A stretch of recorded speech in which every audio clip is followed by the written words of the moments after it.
Let's go for the actual score. Europa natural law.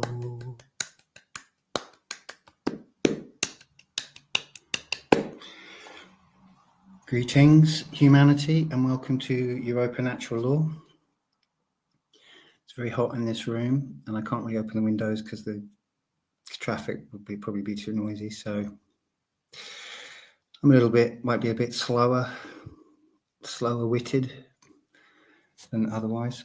Anyway, first things first, pulverize the like button, demolish it, end it, finish it, complete it.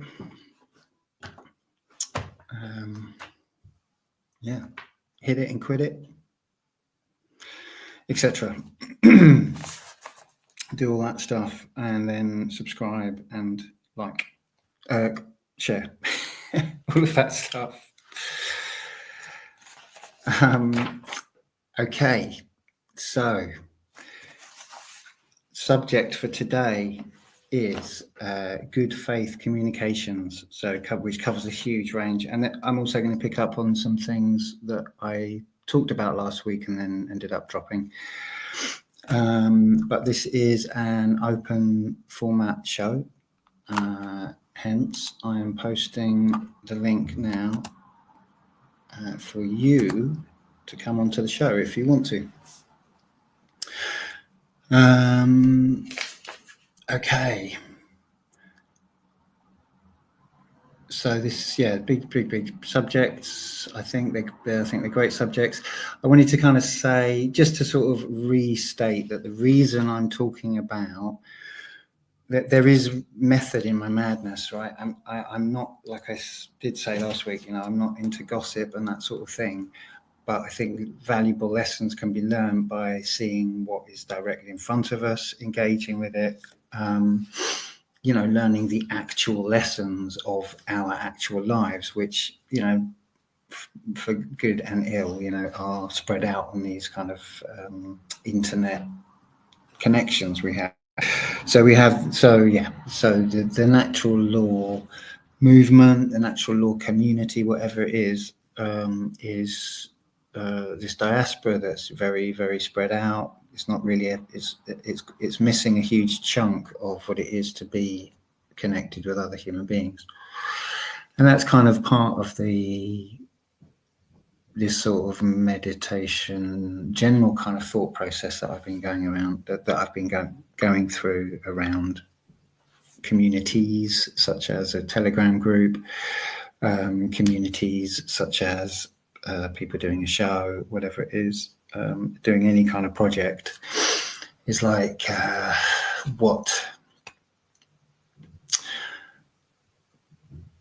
let's not waste energy, right? That's I guess what it is. It's like we can learn stuff here, we can make mistakes here. Let's do what we can to sort of learn from mistakes and try and work towards right action as individuals. Right, we've got someone joining. Oh, 2 people joining. Amazing. Okay.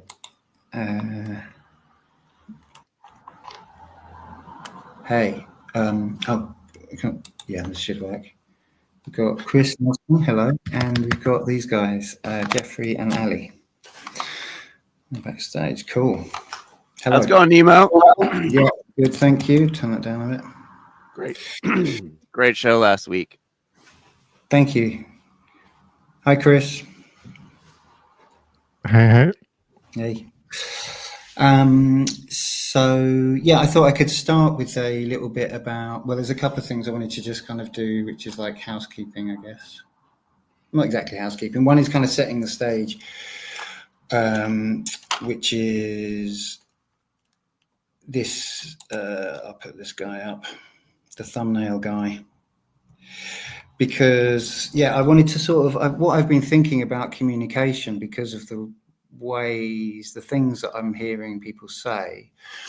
I'm kind of trying to work out. I feel like there's basically a sort of hidden aspect to like what communication is. Like I'm not really used to the question, what is communication, or what is the framework of communication? And there's a kind of basic understanding, I guess, that's kind of built into, our kind of our way of understanding, like taxonomy, our way of framing everything. There are kind of assumptions sort of built into that, I think, which I'm kind of trying to like pull apart and see what they are. And this guy is kind of not sticking to the assumptions, basically. This is the kind of apophatic. This is a definition of bad communication, of bad faith communication. Because on the one hand, he's shouting into the receiver, so he's like broadcasting his message like relentlessly, and then, which I guess would be like the dark masculine kind of aspect. And then on the other hand, he's not listening to the receiver. The receiver's not even at his ear. So which I guess would be the dark feminine aspect of that. I don't know. That's how it seems to me. And my sort of what I feel I'm seeing is that people are kind of doing essentially this, but they're kind of doing it in these ways which are somehow socially acceptable. Have become kind of socially acceptable because we don't hold ourselves to this kind of basic standard as a collective. It is there in the background. It's like, oh, there is a thing called rational discussion or rational dialogue, but people actually like completely abuse that kind of understanding like all the time. So I wanted to kind of go back to it and kind of ask, well, what is this standard? Because I sort of generally approach communication, sort of with good, assuming good faith on the part of the other person. And there's certain kind of understandings like, okay, is there a claim here? There's just kind of like basic logical things like, what is that dispute? And what I find that people don't seem to be very interested in that, and they will kind of take very circuitous routes of basically ad homing you, rather than actually address the point and stick to the point of contention. So I'm kind of trying to sort of see what this framework is, because I think it's there. And there are principles kind of along with it. I think principles of like right action. So another aspect of this, which I put in the description, is about agreements, and which I've been sort of instigating a bit of a discussion about on the group. Like, what is an agreement? What does that entail in terms of a transfer of value between people? So, I mean, I won't sort of go on too much because it's great to have you guys on, but that's the direction I'm going in, because I'm just finding communication really frustrating, and it seems like my assumptions of like what I would consider like good faith communication are kind of not really, they're too high, and people aren't really doing that, and they do these other things which if you have if you're assuming good faith in it, let's say that there's this is actually really important stuff. It's not like it is actually about right and wrong, because if you, I think in genuine communication, you're entering into something, and the understanding is, or hopefully could be, that there's a point of contention, and you're going to you're going to like really find the truth of that, and you're both looking for that, and you don't want to waste the other person's energy and time, because you're both looking for the same thing. And the only thing that's keeping you there in this discussion is trying to find that resolution. So when someone does essentially this, in some form or other, distracts from the actual point of contention and starts in some form, whether it's really overt like this, which I have experienced recently, and it's not good, and then or whether it's the more subtle forms, which is largely basically some kind of ad hominem, which is disguised, and probably not knowingly. Probably people are really trying to help and analyze you, help you to do your shadow work when they go into great analysis about why you're motivated to do something. But actually what it amounts to often in the conversation is just a roundabout ad hominem, because it's not addressing the point. Right. So I will hand that over to whoever wants to jump in, and I'll get this guy out of the way because he's horrible. Yeah.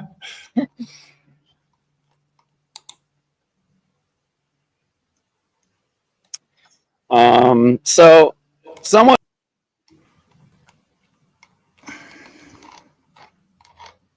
can't hear you.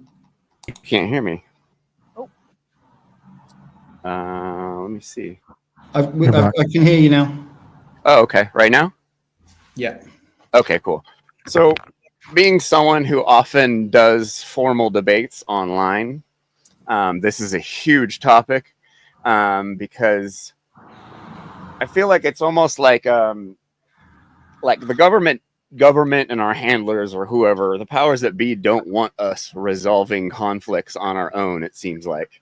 And it almost seems finding people in good faith to discuss topics that are tough topics is very, very, very, very hard to do. I started my YouTube practically to have tough discussions and debate topics that people aren't debating, and it is so hard to find people in good faith. I've done debates with farmers and stuff who in the beginning very much showed that they were in good faith, but then the moment the debate happened, everything went down the toilet.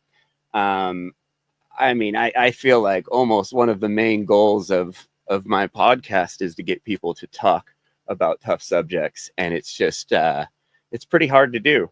It's pretty hard. Like I was saying earlier, like government wants us to rely on them to resolve conflicts. They want us to think that they're the authority that's that's going to be the end all moral judge, and it's just not true. And getting down more to the macro, like a lot what's been happening lately, one of the few contradictions I've seen of Mark Passio is him promoting petty tyranny and forced shadow work, and then telling people to block anyone that annoys them, basically. So what I've been dealing with a lot is a lot of these people that are like, oh, they're like, you're a troll and I'm going to block you. And they take themselves out of the equation, but only in their little world, only on their screen, which doesn't, I mean, I guess, yeah, the idea of blocking, oh, you're going to block this person, you're not going to have to deal with them anymore. But that's not necessarily true. And at least with me personally, it just pisses me off more and makes me get louder because that's what we're supposed to do to, tyranny. We're supposed to get loud about things. We're supposed to get loud about slavery and stuff like this. And if we aren't practicing these tools in our daily lives,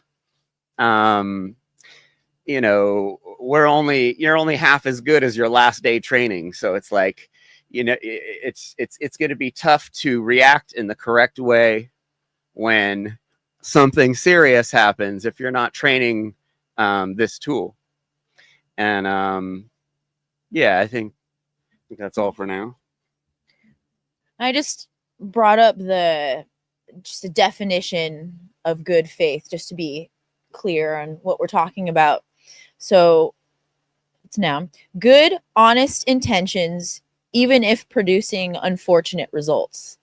And that definition really, that's a good one, because I think while maybe entering a conversation or engaging in a chat or engaging with someone, while all parties may have good intentions in the beginning, that production of unfortunate results, so whether it being someone talking about someone else who they're friends with, these social dynamics, this psychology comes up, and where, like I said, maybe all parties start out with good intentions, the unfortunate results may be people getting triggered or people hearing something they don't like.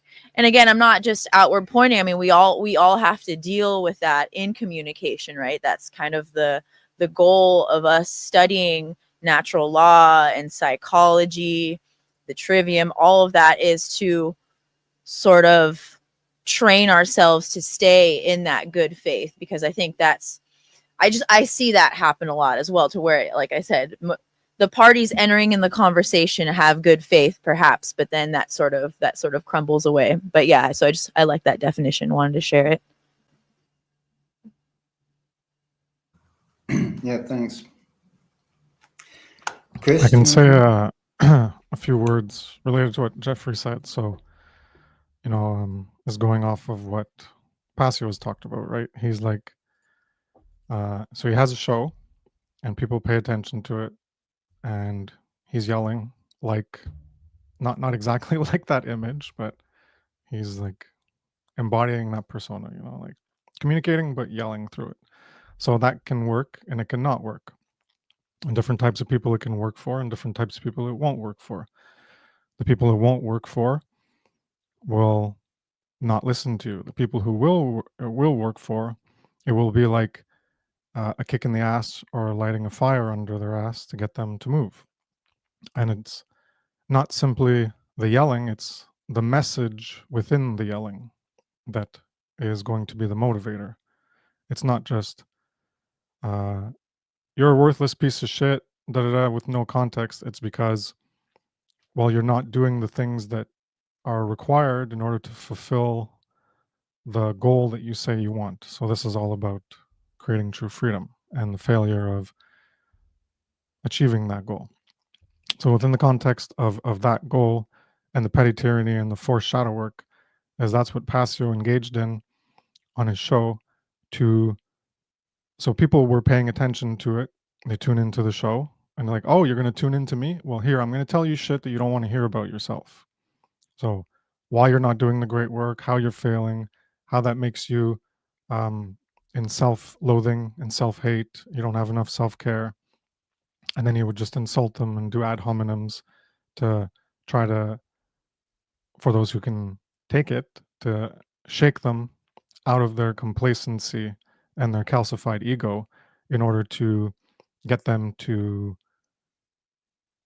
well, I guess, face themselves and do something different.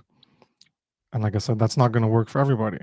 And it will work for some people. Like in the beginning, he wasn't as harsh, but his the harshness he had back in like 2010 to 2013 was very mild. But even that helped to, light a fire under my ass, kick myself in the ass, and get started. But for some people, it's not going to work. And the people, the point, the difference is that, so what I'm getting at here is you can have people who are paying attention to you and people who are not paying attention to you. So people who are not paying attention to you, well, they're not going to be listening to what you say. And then if they tune in, periodically and they hear it, then they're going to tune out, and then they're not going to want to listen to you ever again, which has happened with Passio. And it can happen with Jeffrey. It can happen with anybody. Or they'll tune in and then they'll be like, oh, what's this? Oh, I don't want to hear it again. okay, I'm going to block you and unfriend you or whatever the deal may be. And it's can happen to anybody. I'm sure it's happened a lot to Passio. But the thing is that if you're doing a show and people are going to pay attention to it, and then they're interested in it, well, then they can keep listening to it, and then they can. And if they don't like what you say, then they're going to be like, okay, well, I don't like what you say. And then if they feel personally affected by it, as many people have been when Passio talks about them, not directly but in an impersonal sense, but it encompasses who they're currently being in his general characterization. Well, then they can be like, send him a nasty email, say, fuck you, you're an asshole or whatever, or unfriend him, or like never follow him again, or never watch anything, or maybe years later go back and then get it. But this is the aspect of the petty tyranny. It's not necessarily to be loud about the tyranny and the slavery just everywhere in public, because people aren't going to respond well to that. So this aspect of yelling creates stress and anxiety and discomfort in people, and people aren't going to appreciate that in a public setting. So you can't just do it everywhere. So when you have your own show, well, you can do it there. And the people who tune in, well, they're choosing to pay attention to that certain medium, and the content you deliver, well, they can choose to accept it or not accept it. And if they don't accept the way you're doing it, then they go somewhere else and they do something else. And then they can complain about it and do whatever and block you and unfriend you or whatever. And well, that's their choice, and that's what they wanted to do. So I just wanted to mention that. There's also this, like I mentioned, the yelling, and if you're going to insult people, that has a large backfire effect in terms of what you might be intending from them. So like that's happened to Passio with many people, I'm sure, but he's not targeting it for everyone who's going to tune in. He's trying to target the strong men and women, not the little boys and little girls that need spoon feeding, as he many times referred to it as. So his petty tyranny and forced shadow work is maybe going to plant seeds, and those that are more weak are going to turn away from it. But those who are ready and have a certain level of psychological maturity can maybe get angry about it, but then also reflect upon it and reevaluate themselves in contrast to that message that was provided that they didn't like, and see, well, is this true about me? And then they can reevaluate themselves and then do that shadow work. So it's not that the forced shadow work is going to be done just by listening to it, is you have to process those word symbols and the information coming in, and you have to integrate it, and you have to work with it. And the petty tyranny, well, that's just the yelling and the stuff. But it's about not trying to control people, but being a tyrant in terms of verbally aggressive way to, I guess, get them mad or bring up that emotional quality. Because in the fourth matrix, and it's something in psychology that people don't really pay attention to facts that much, or they don't care about what's true. They just care about how they feel about something. So again, with this petty tyranny aspect, is it can be beneficial for those who are ready to take that emotional charge and then really look into it to see how it affected them, because that's how you're going to do some of the shadow work, is how something affects you. Then you can process, like, okay, this is affecting me this way. Is it because what someone is saying is true, or is it because someone is saying something that is false and they're just an idiot? Or is it true and I'm having this negative reaction within me because what they're saying is true, but it's a negative about me that I didn't want to face in myself, or I still don't want to face in myself. So maybe they can have that psychological maturity to work through that contrast that is being brought to them between their current state of being and the potential they can strive towards, which is the truth being spoken. And for those who still view it as false and they don't want to face it within themselves, then they're not going to be doing the shadow work anyways. And I just wanted to mention that more in-depth aspect. Adrian, I just wanted to respond real quickly to that, just to say that just to emphasize, I mean, you did say it, but it's like the aspect of choice in that communication. You choose mean, I remember when I started to hear Mark really yelling and like, and going like, oh, that crazy feeling of like, oh, here's someone on the because you see so many talking heads, don't you? You know, and then like then when someone's actually like pointing at you and saying, no, I mean you, motherfucker. You know, it's like, whoa, okay, right, yeah. Oh, I see. You know, and it's like it was for me, it was perfect. You know, as I sort of said last week, but and it is perfect. And I can't, you know, in many ways can barely fault him in that approach, because it's true and it lands. But you know, but it's the thing of choice. It's like if you're in a you know, a call and someone starts doing that out, you know, it's kind of like it's a different thing, you know. And yeah, you need to sort of recognize that difference, you know. It's like it's a huge difference, and this is what I'm talking about in good faith communication. It's like, well, what's the, I'm trying to sort of figure out for myself what are these kind of unwritten agreements that seem to be very related to right action and natural law. You know, like what you say, if you say you'll do something, will you do it? You know, these kinds of things. It's like there must be morality in that, written right into all of that stuff. It can obviously be a bit more complicated than directly inflicting harm or whatever. And then, of course, there's the question of, which I touched on last week, about, you know, coercion and deceit being sort of the only ways that I think that words can actually create harm directly.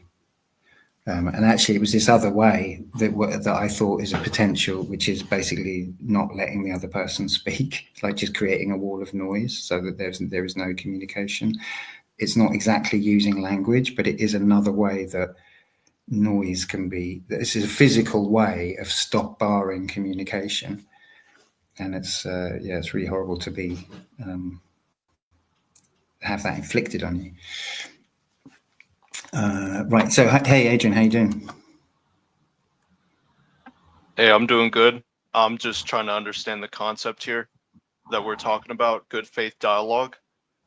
Yeah. Do you want me to have another go? Yeah, sure. Well, I think there's these assumptions that come with, like, they're almost built into the language of a rational dialogue between two people. There's a kind of, I don't know if it's cultural. I guess it is cultural. It's kind of somehow embedded in there that, you know, your word is good, for example, you know, or that your intention is to resolve the disagreement honestly, you know, like through honesty, to find the actual truth of the argument. And both parties kind of, when entering into a dialogue, I feel like, especially as kind of people who talk about natural law, like we should be really tuned into that, and we should be very clear about what we're saying, and then also very clear about when we're not doing that and we're basically wasting the other person's time and attention, because we're not actually doing, we're playing the game. So the thing about this kind of like, I think this sort of like, most people have inherited and kind of live more or less within these assumptions, but obviously psychopaths don't. They just pretend to. So like it's so there's a sort of like, it's a real mess, you know. We really need to be clear. No, I do have integrity. I am sincere. I do care about truth. You know, it's almost like we should start a conversation with that, you know, and like be like, right here. So now we proceed on that basis, because what I'm experiencing and have always experienced, like with just mainly like conversations on the internet, but it is elsewhere, is all these so many techniques, including just simple interruption during a conversation. You know, that's not respectful of the process that you're kind of claiming to be involved in, you know, to just cut someone's thought off. You know, obviously sometimes it happens by accident and all of that, but you know, that's just the most basic way of stopping someone from communicating effectively, and we're so used to it that it just it's just like really normal. That's obviously in spoken communication. Anyway, sorry. So that's what I'm kind of like interested in. So That's what Yeah. the best way I could explain it is, let's say you got two people who disagree over something. Both these people are doing shadow work and actually truly want to get to the truth. They get together, look at the evidence, and decide on which one seems more truthful or more a fact. That would be two people working in good faith together to find the truth. Then you take a different situation where you have one person who wants to know the truth and one person who has an agenda or who isn't doing shadow work and just has opinions they want to force on the situation and isn't open to actually learning what the other person has to say. That person is acting in bad faith. You know, in anarchy land, like if we didn't have a government, our reputation is kind of all we have. In a society where, you know, where the populace regulates the markets through voting with their dollar, basically, or voting with whatever currency they're using. You know, reputation means everything. So being someone who's you know, honest and open is it has great value, and people in good faith these days, everybody thinks they know everything, and everybody online thinks they know everything, and everybody, you got contrarians that just disagree with everything, and you got all these people with these takes, and people are more interested in having a take than spreading the truth or knowing the truth. But yeah, yelling, you know, I'd call it strong nomenclature, you know. Yelling is something we have as a defense mechanism to keep safe. We get, while it may seem like anxiety when we hear someone yelling, it's more of an attention thing. Like, Chris, you know, you have a kid. Now that you have a kid, don't you notice children crying more? You know, it's like something that some hormones get loosened up when we have a kid, and like you're like, uh-oh, you know, it's like kind of an attention thing. But it's also, you know, it also can accentuate our communication because we can use this strong nomenclature in very important times to emphasize really important things. It's kind of like what emojis are now. You know, we just use little emojis online to emphasize things because we're not actually mostly face to face unless we're here in these groups, which I think are the most amazing thing in the world. These open panels, open live panels are the future. Pure transparency here. So yeah, so using strong, you know, Mark isn't just yelling. The guy in the picture that you put up, Nemo, I think that guy looks belligerent to me almost, you know, like where I see what Mark is doing, not at all like what's in that picture. Mark may do that belligerent to certain points. Very rarely he'll really yell or something, and really, like, just like I, you know, doing all my podcasts, is very, very rare do I actually get upset and show it, but it's always at very pertinent times.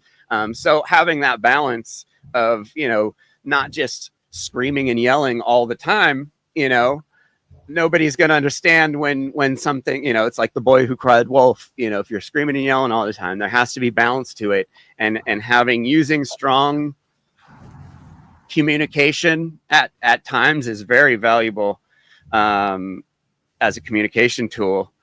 Yeah, people are attracted to yelling. People are attracted to conflict. People are attracted to drama. You know, my show's kind of proof of that. But there's you always have to have a balance. But there's definitely space for yelling and strong nomenclature, and it's not always belligerent. But it does take a certain level of discernment to see the difference between belligerence and righteous anger. And I'll just wrap that up there. Yeah. Adrian, did you want to come in? Yeah, sure. What I think about that is, we, as enlightened beings, if you're truly enlightened, it's not always a thing for you to be perfect. Like when we're conversing with one another, it's like a scientific thing. If we're running the trivium and if we have these principles and things that we stand for, we're often gonna like bump heads when we're experimenting. It's just a part of the process. But if we're all on the same page, we can experiment and kind of bump heads productively. Does that make sense? I don't think it's possible for everyone to be on the same page. Well, I think maybe like by the same page, at least in my mind, on the same page with intention, right? So not necessarily on the same page with opinion, like you were saying, Adrian, like that's sort of like the experimenting, the butting of heads, the exchanging ideas in order to get to the truth. But the intention, I think, is what is key, and the part of the communication that we would call good faith. As long as the butting heads is backed by good intention and we're just experimenting and exchanging information and ideas and opinions with the objective of trying to get to the truth and not with the intention of trying to serve our ego, trying to ascend a social hierarchy and to sound cool, you know what I mean? Like there's all these things, whether it's conscious or unconscious. I think that's the real key there, is the intention. Yeah, being on the same page with intention. So am I? Sorry, I can't. Am I? Can you hear me? Yes. Yeah. Sorry. Yeah. You gotta close that window, Nemo. I know my eyes hurt for you. Yeah.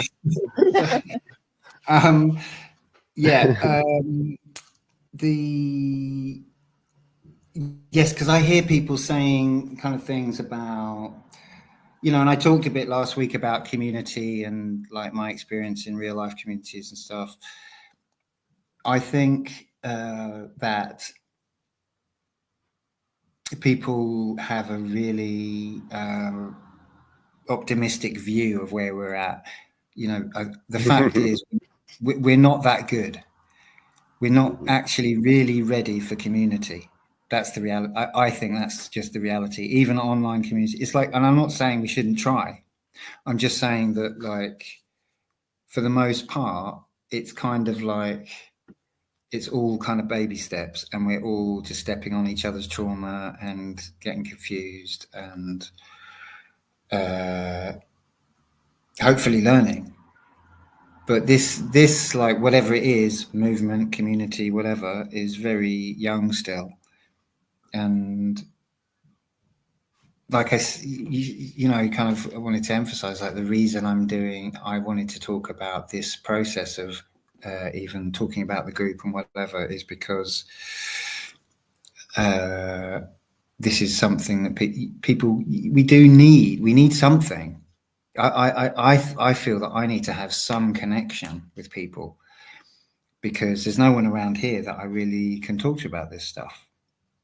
It's pretty minimal, and it feels hopeless. If it's easy to get blackpilled that way.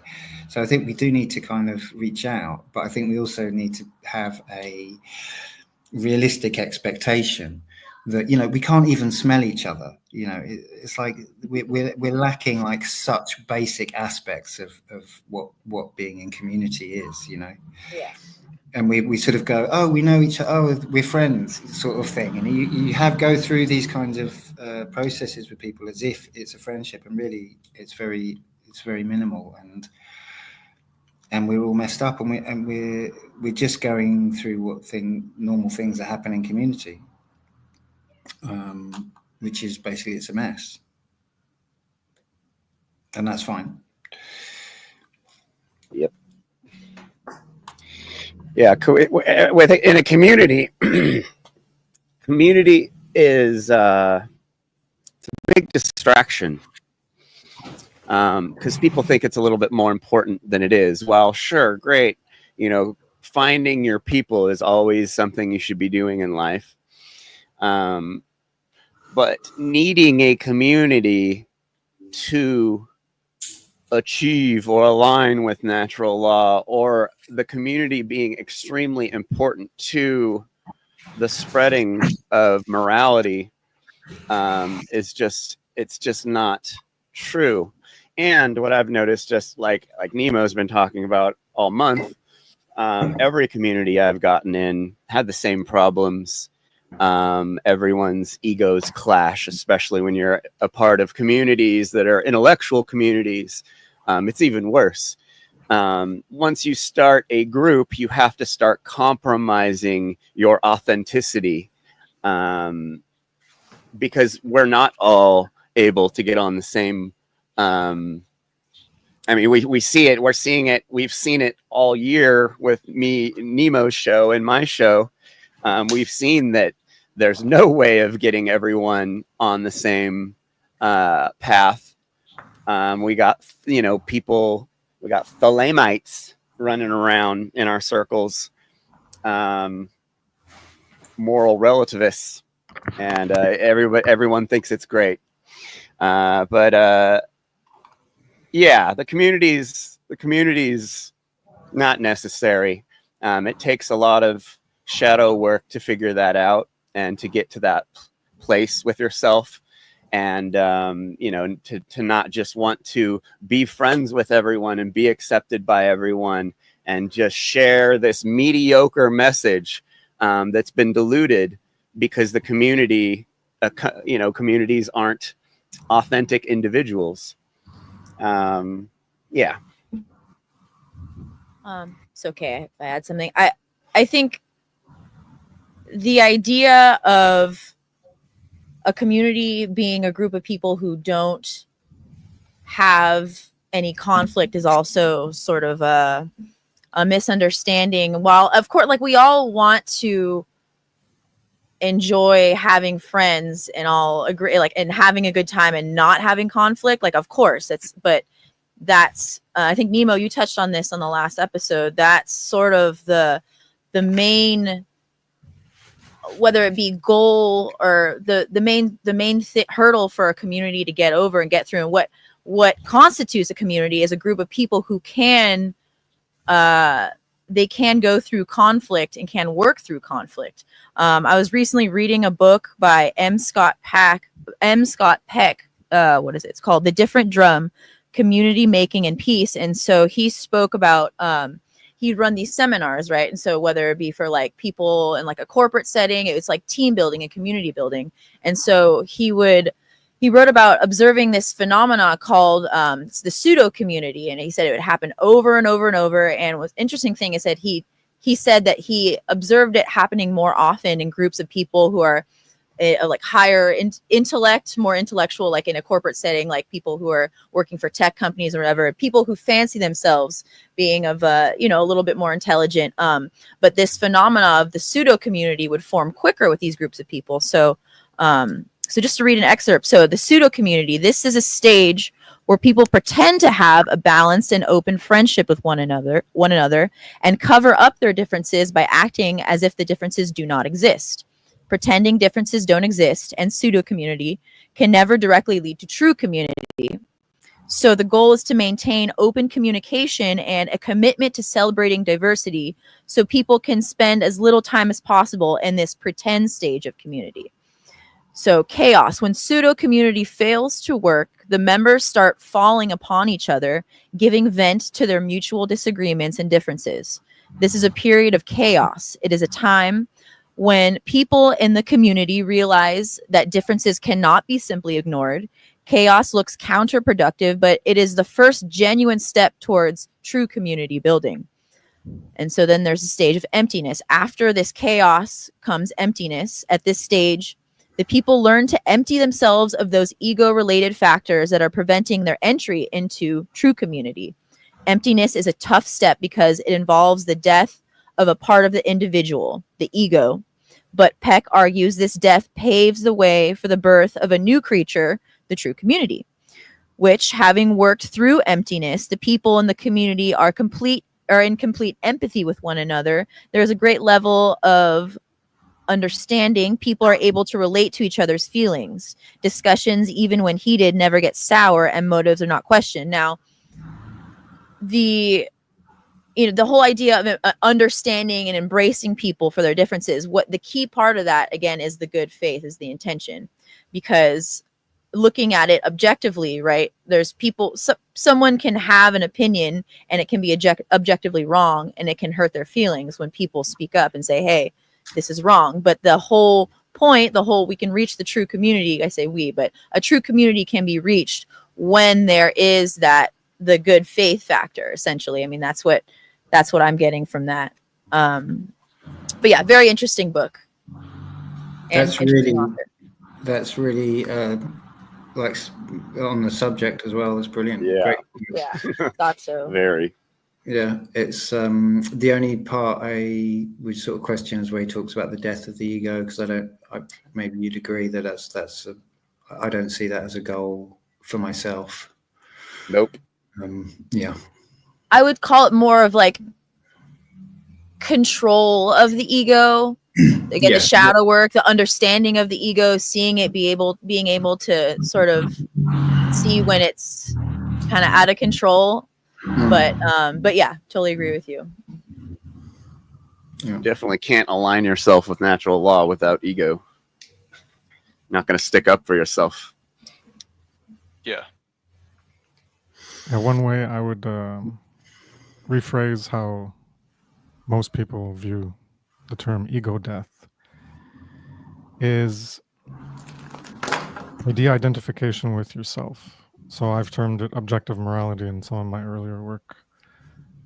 Sorry, not objective morality, objective detachment. So you're going to detach from yourself and everything that comes in as information. You're trying to relate everything to you. And that's where people get into the problem where information is presented. It could be true, and then you could find it offensive, even though it's true, because it relates to you. That's because you're automatically associating it with you and your valuation of yourself. So you need to objectively detach from yourself and then view the information as information and not try to associate it with who you are currently and what you do and your behavior, because that's usually where people get the most offended, because they're currently doing something that they shouldn't be doing, or the information contrasts how their current state of being is, and then they get insulted and offended and they feel judged. And that relates to another saying that I came up with 10, 11 years ago is, you insult, offend, and judge yourself by your own actions. So someone can bring up the truth and just speak the truth. And because you're attached to falsity, because your current state of being is more aligned with falsity, there's an automatic contrast between what the person is saying and how you're reflecting it against yourself. So there's automatically a contradiction and a conflict, because you automatically view everything about you. You're like, I'm fine, I'm a good person, what I do is okay. Otherwise, well, I would not be doing it, I'd be doing something else. So people have these automatic false assumptions about themselves, and they're not able to engage in this objective detachment, as I refer to it, where they honestly evaluate, they separate from themselves temporarily in their self-view and their worldview, and they try to honestly, this good faith that we're talking about, honestly look at the information and then try to bring it in and see how it reflects against them. And then that's the impetus for change. That's the conflict, is, well, is it true? And this is where cognitive dissonance also comes in, which I have a big chart on that process. So these emotional cues, anxiety, stress, anger, shame, guilt, etc. Well, when that comes in, well, that's these emotional cues that you can pay attention to or ignore, and that's where you need to pay attention to them and be mindful. This is what mindfulness is actually about. The true mindfulness is being mindful of your reaction to things. There's this thing of no one's in control of how you react. So someone could say things to you and insult you, but you choose how you respond. And you could get all angered and yell or throw things at them or whatever, and that's your emotional expression, is because your emotions are like taking the leadership role over your whole complex, the reptilian, limbic, emotional, mammalian versus neocortical, higher brain functions. And your emotions override higher brain functions, and you're choosing to react in an emotional way because that stimulus that came into you made you react, gave you negative emotions, and then you're choosing to use those emotions, or you're not choosing. It's an automatic process where those negative emotions act as motivators and drives for your behavior, and it's all being done in an automatic process. And that's where you need to create this gap between the stimulus coming in and the response that you create.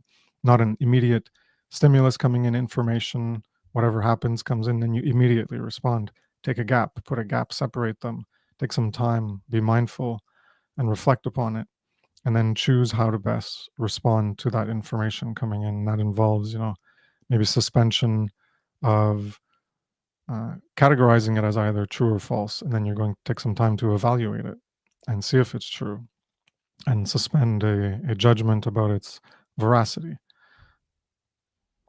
Fuck yeah. So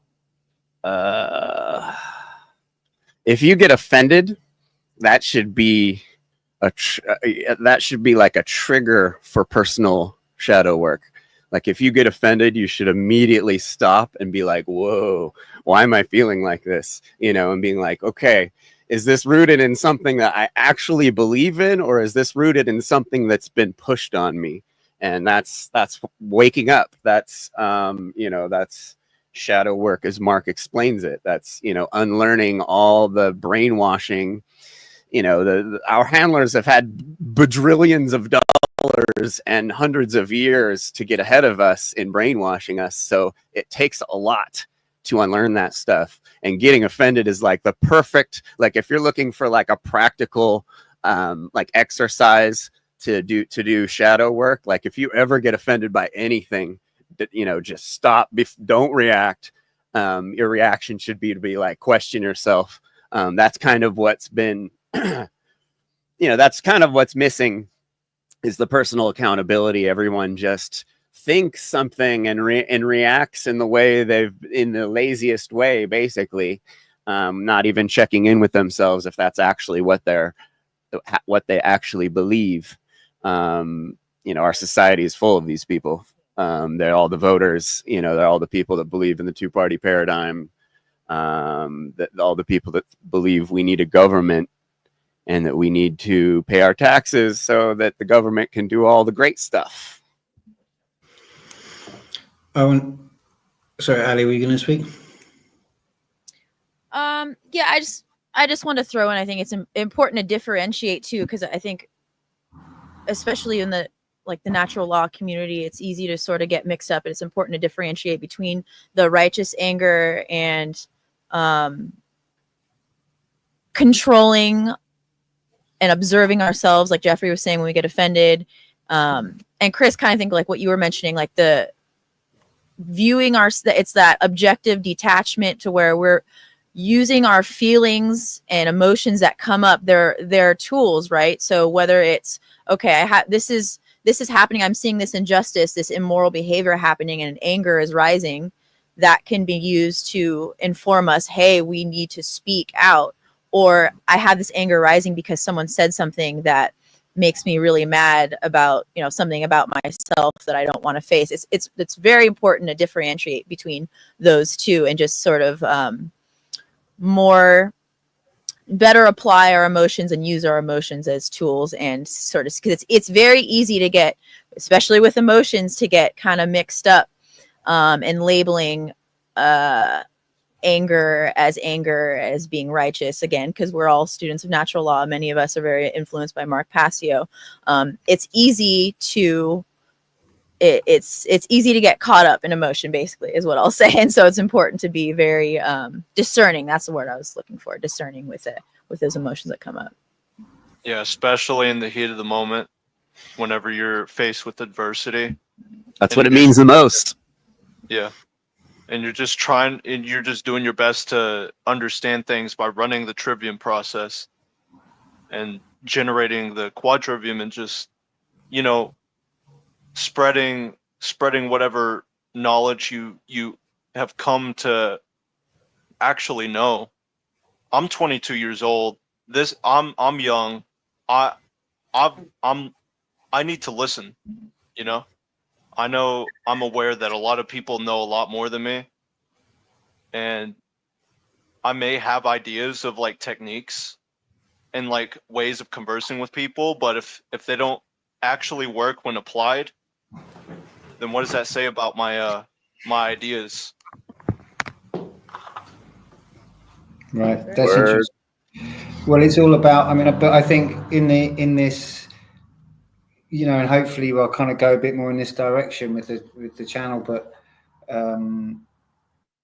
you know, I think there's the way it seems to me is that the natural law diaspora, whatever you want to call it, people is like, it's literally, it's just so young, and it's so fresh, and we sort of have this thing of, we have this model of Mark Passio, and I just think I'm kind of really keen for people to just become way more creative and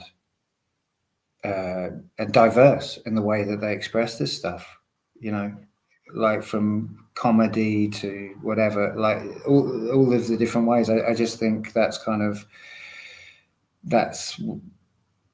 to happen. There's got to be a kind of a creative flowering, because at the moment it's kind of a bit like we're just kind of struggling out of the womb, and we're like not really we can't really stand up yet. That's how it feels like to me, as a expression of like truth into the world. It's like we've got a ways to go before it can be kind of recognized as a real thing.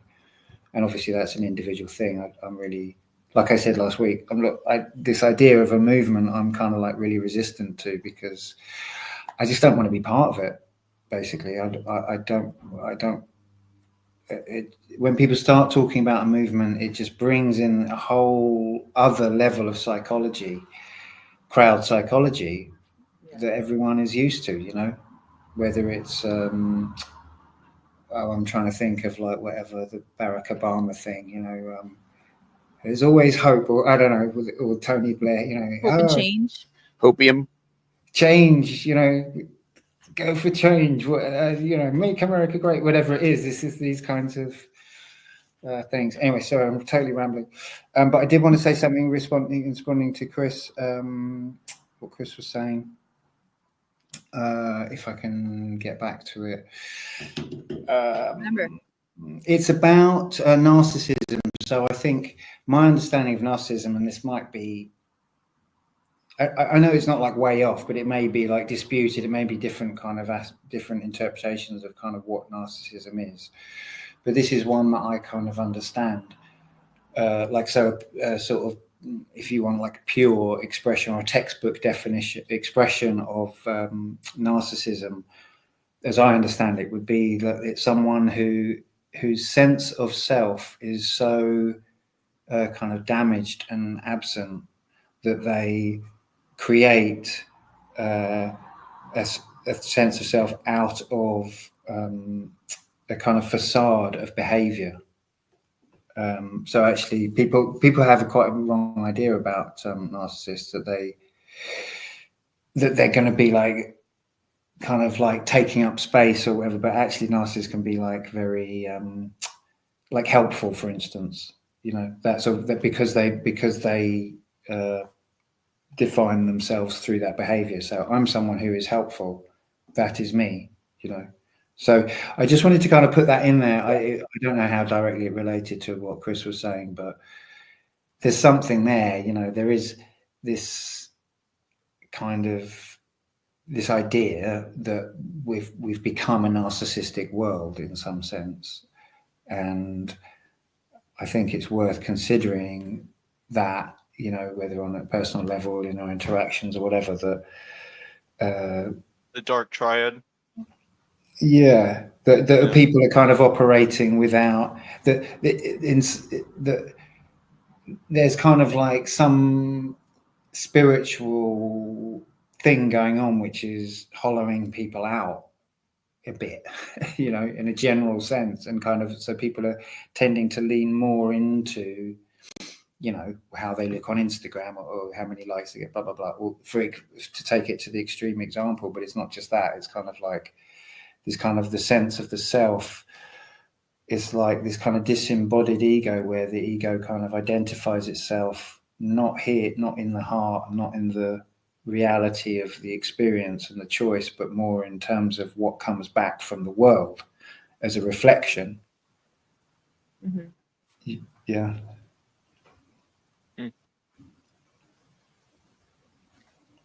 I almost think that's like whether it's by design. I mean, just looking at social media, just like the hormones that pop off in our heads, just the like dopamine, everything that we receive, there's all, it's a stand-in, right? Like we're lacking community and real life connection. We're more online. So it's like that external input is sort of a stand-in for things that we should be generating with face-to-face community and or with ourselves, with what we are generating and putting out into the world, rather than just focusing on the feedback and what we're getting externally, if that makes sense.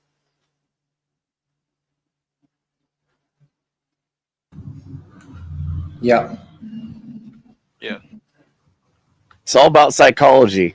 I think that's like the the eighth hermeneutic principle.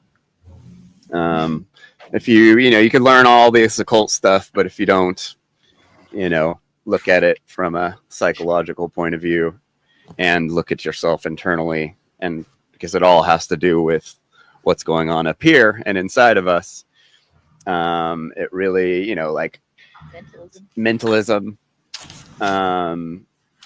Psychology isn't just going to a psychologist like they say on TV. We just need to be medicated properly. We just need to get the right pills, and we'll be fine, meds. Right? Yeah. Yeah, naturopathy type things. Well, yeah. Well, that too. That would be better. Not big pharma.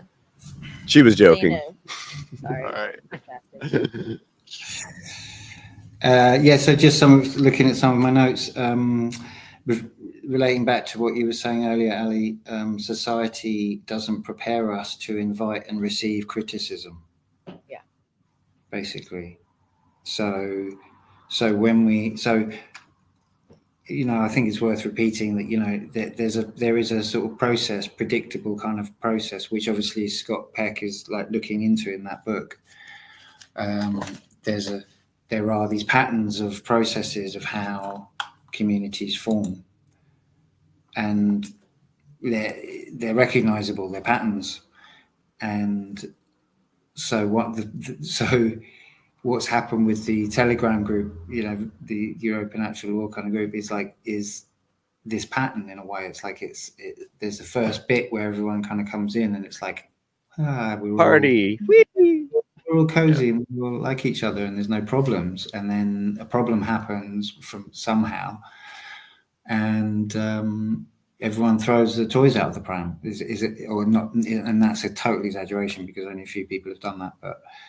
But I find it kind of a bit disappointing, because as I was saying last week, I mean, it's fine because it's just what it is. It's just a Telegram group. But like on a deeper level, I think, well, we do need to like build the tools of real community, and that what that is actually engaging in good faith dialogue. And that's not actually difficult.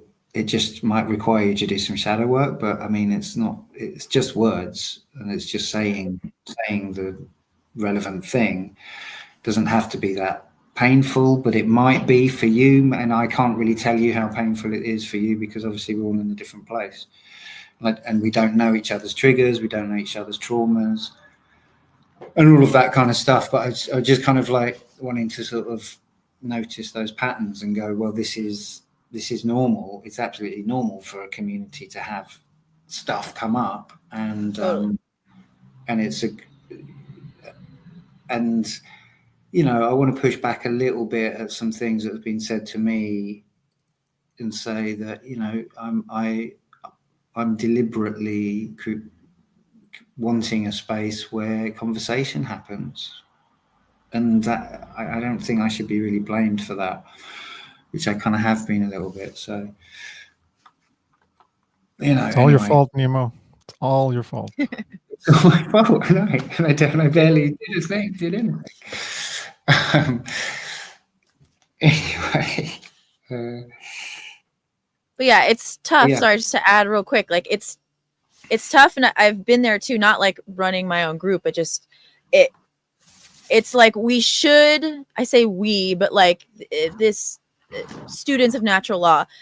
You'd think it would be easier to sort of form that space, and I think the part of the, like what I was saying, that example, Scott Peck's book, where that phenomena of the pseudo community forming up quicker than normal in among certain types of people. I think we're in that situation to where we all assume, no, we all should be friends and we all should have this space and it should be easy, but it's like, we're not, we're all still human. We can't escape those patterns. Right. And so it's just, if anything, it's easier to sort of fall into that, being of the mind that, oh, well, we should all just fall into the super easy and should just fall into a true community. Community should almost, it should almost not be the like intention and the goal, right? Like you were saying, it should be the intention and goal should be first. Okay, having a space where we're focused on truth and objectivity and just discussion, even if it's, not everyone's perfect, people are going to get triggered, and having that guise of being a community almost sort of like handicaps and slows down getting through that pattern, because it's like we're assuming that we're all good and better at this shit than we really are. Yeah. Right, and people have assumptions about community, that it has a certain meaning to them and it should be done a certain way, and then they project that into a space which is just a room that I set up on Telegram, Right. Yeah. Like he said last week about being the daddy of the group. That stuck out to me a lot. And then this week I got in a lot of trouble with some people in one of my groups because I'm not regulating who ends up on the show. And it's like, I've been doing this show for almost 2 years and it's always been open and it's always been live. And I don't, I think I've only kicked maybe Justin Padini off my show twice after 2 hours of him being completely rude the whole time. The openness of these communities is really where this stuff's gonna, happen, because we're all here because we want to be here, and it's like people want to control the group. They want it to be what they want it to be, and they get mad at you. And like you were saying, Nemo, people are yelling at you, for what something someone was doing in the group, and you're like, what do you mean? Like, real world is, you can't just block people in the real world face to face. If you're having a problem in the real world, this isn't like, we aren't supposed to be able to just run away from problems like that and ignore and create this perfect little internet land where any criticism gets blocked away. And it's like these, like AI, using AI as a psychologist. If you keep using it as a psychologist, it just starts learning your patterns and creates a perfect little bias against you, and you don't end up learning anything. And it's the same thing in a community on the micro. Like, you just don't need it. And like, we're finding obviously that finding our people is a lot harder than just starting a group and calling it something natural law and having a bunch of people show up. But there's all these people mad at me and you, Nemo, because we aren't kicking people off our shows when we're doing an open roundtable, and all these people know we've been doing open roundtables. And it's very confusing, because it seems like a lot of these people are screaming about the trivium all the time. And it's like, I'm confused, like, what's going on here to where you don't get these basic, like, this is a open forum. Therefore, you might get offended by something. And if you get offended by something, you should check in on about it. But yeah, I could keep going on that. But yeah, it's just the internet groups are just absolutely ridiculous and such a distraction. People could be spending this time doing far better things, making great work instead of squabbling over tiny differences, really. All my show, we've gone through so many people, and I look back at each person that doesn't hang out on my show anymore that got mad, and it was something ridiculously minuscule. You know, like I had one guy who was one of our best guys on the show leave because in one of the podcasts I was like, yeah, buying new cars every couple of years is definitely, you know, like goes against natural law and is against, you know, the free market and all kinds of stuff, and really is the cause for all kinds of chaos and loss of freedom all over the world. This idea that buying new cars, I deserve a new car all the time. It's definitely a statist idea. It's not anarchist. And because I said that, one of our best guys took great offense to it because he loves buying new cars all the time and he doesn't hang out on the show anymore, you know, and like it gets thrown in my face. Oh, Devin's not hanging out here. You must have did something wrong. And it's like, no, I gave him really good advice, you know, like, but he just didn't like it. So it's funny. It's always tiny things though. It's never some big thing. You know, and no one wants to talk about the base topic. People, you know, want to be like, oh, you're a dick. And it's like, okay, well, what did I say that made you think that I was a dick? They don't want to talk about that. They just want to, like you were saying earlier, just ad hom, never really talking about the actual, never getting to any conclusion on the actual conflict, just kind of trying to smother it with nonsense or running away and hiding, which, oh, that's like, it's just very cowardly way of dealing with things. Well, I think it relates to the way as I was saying at the beginning, the guy screaming into the phone, and the other one is not, the receiver part is not near his ear.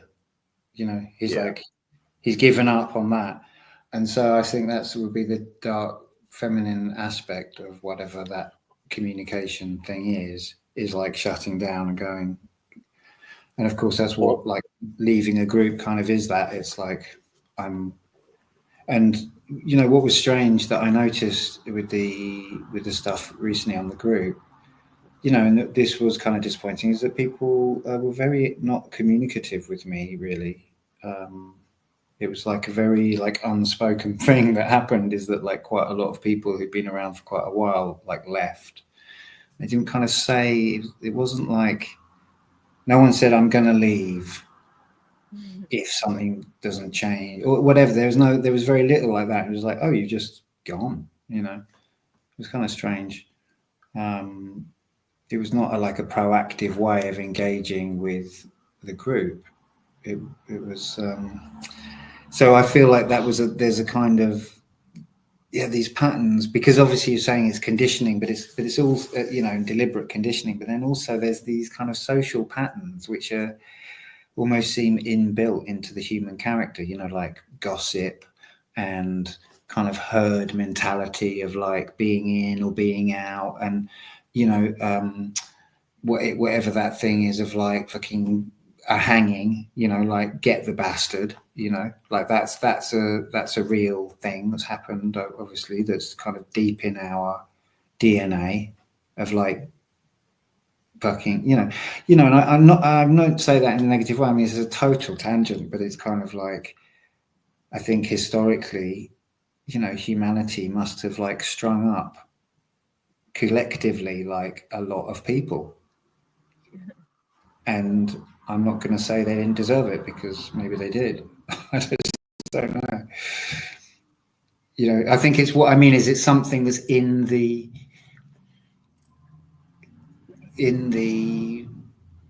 reality, you know, of like that there's some bad people, real bad people around, and so there is a real defense.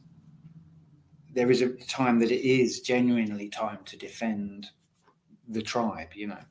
That does happen, and so these instincts are kind of in there, and they're quite subtle. They can kind of operate quite instinctively.